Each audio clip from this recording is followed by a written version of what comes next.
자, 민주당 얘기 잠깐 좀 넘어가 네. 보겠습니다. 김어준 씨 방송에서 네. MBC 전 기자 장모 씨가 나와가지고 공소 취소 거래설 얘기해서 지금 한동안 아주 시끄러웠습니다. 네.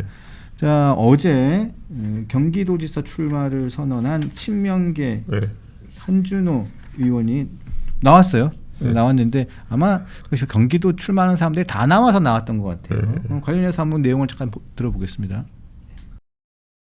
이제 그 장인수 기자의 이 발언으로 인해 가지고 논란이 촉발됐고 그로 인해서 제가 이 부분을 좀 대응을 하는 면에 있어서는 좀 실망이었다라는 말씀 좀 어떤 드렸었고. 부분이 실망이셨어요? 그러니까 저는 이제 그런 부분이 있었어요. 그러니까 이 내용을 알고 모르고 방송은 보시긴 하셨고. 그럼요. 이런 일이 재발되지 않도록 노력하겠다라는 것을 미리 좀 해주셨으면은 오히려 좀 이런 논란이 더 커지지 않고 딱 마무리가 되지 않았을까 하는 아쉬움이 있는 거죠. 그래서 네? 자, 뭐 한준호 의원이 어제 뭐 나왔었는데, 자, 이 공소 취소 거래설, 자, 이 부분에 대해 가지고 여전히 자, 뭐 이재명 대통령 측이나 청와대 측이나 이 친명계 측에서는 김어준 책임론을 계속 거론하고 있고, 친명계, 아니 친청계 정청래 대표 네. 측은 명확한 입장을 내지는 않고 있어요. 그런데 딱 보면 장인수 전 기자는 고발을 해놓고 김어준 씨는 그냥 넘어갔단 말이에요. 이걸 보면 대충 어디에 방점이 찍힌 줄 알 수 있겠죠, 이거는. 그리고 사실 김어준 씨가 그 이제 아마겟돈 소위 말하는 다 터뜨리자가 되면은 이 김어준 씨가 소위 이쪽 진영에서 알고 있는 게 얼마나 많겠습니까? 그렇죠, 그렇죠. 예, 감당 안 되겠죠. 예. 옛날에 이분하고 짝짝꿍해서 이재명 대통령 부정선거도 주장하신 분인데, 예, 그러니까 이분들이 얼마나 큰 일들을 겪었을지는 예측이 되거든요. 예. 그리고 근데 정청래 대표가 이런 상황에서 지금 대통령하고 지금 굉장히 상황이 안 좋은 상황이에요. 지금 보면 김어준 씨가. 그런데도 본인이 출연을 해버렸어요. 출연을 해가지고 뭐 중수청 공소장 설치법 관련해가지고 네. 이 검찰 개혁이라고 본인들은 부르지만 검찰 파괴, 검찰 개편인데 네.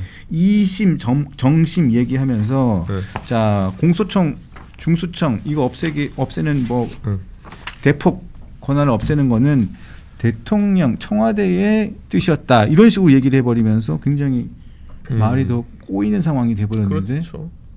그런데 뭐 이 어차피 민주당이 하는 사법개혁이니 검찰개혁 이런 거는 이제 실제 사례에 대입해 보면 이번 특사경 없앤다는 것, 특사경에 대한 지휘권은 없앤다는 것도 그렇고 한 1, 2년 지나면 나라가 뒤집어질 겁니다. 왜냐하면은 그 경찰도 지난번에 수사권 조정 이후에 일선 경찰들이 인력 증원은 제대로 되지 않고 해서 굉장히 피로감을 호소하시거든요.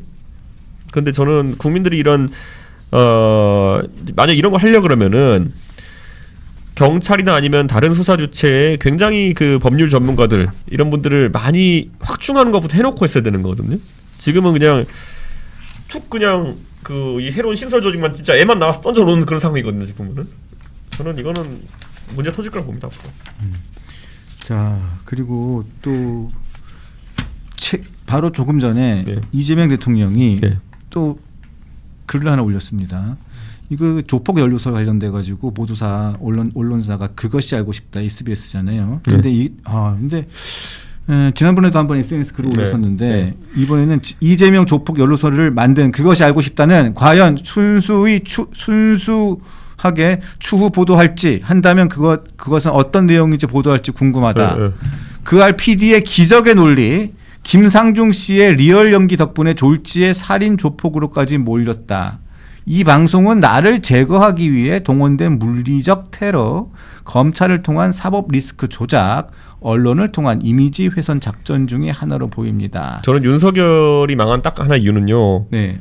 그 선거 되기 전까지는 뭐 한 가지 억울한 게 있어요. 근데 대통령 되고 난 다음에 뒤끝 있는 사람들은 좀 이상한 사람들 생각하거든요. 근데 지금 윤석열 대통령이 그런 거 아니에요. 대통령 됐더니만 그 다음에 내가 어떻게 0.7% 차로 이겼냐, 사실 10몇% 차로 이겼는데 이게 뭐 조작 아니야 해가지고 부정선거 믿고 이런 거잖아요. 대통령 됐으면 좀 쓸데없는 거 신경 안 썼으면 좋겠어요.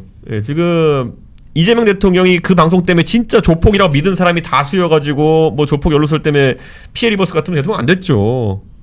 그러니까 방송에서는 충분히 그런 보도를 했던 것이고 그러면 그거 갖고 국민들이 그걸 보고 판단을 했던 거죠. 그 당시에 뭐 행정 조치나 이런 거를 걸어가지고 그게 정정될 정도가 아니었으면은 지금 와서 뒤끝 해봤자 뭐가 있는데요. 그거는 그냥 힘자랑이고 근육자랑이지.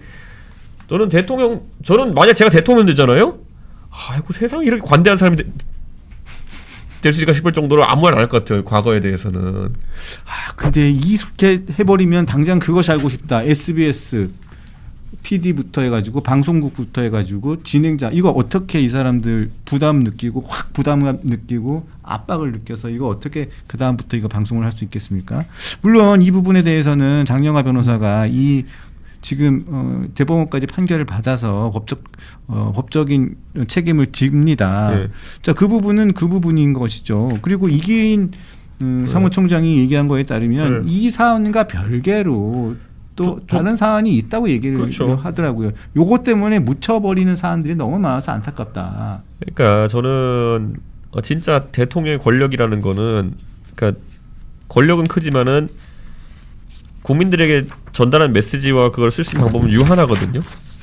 오늘 하루를 이거로 날린다는 것이 대통령이 가진 권력의 상당수를 여기 날려버린다는 건데 저는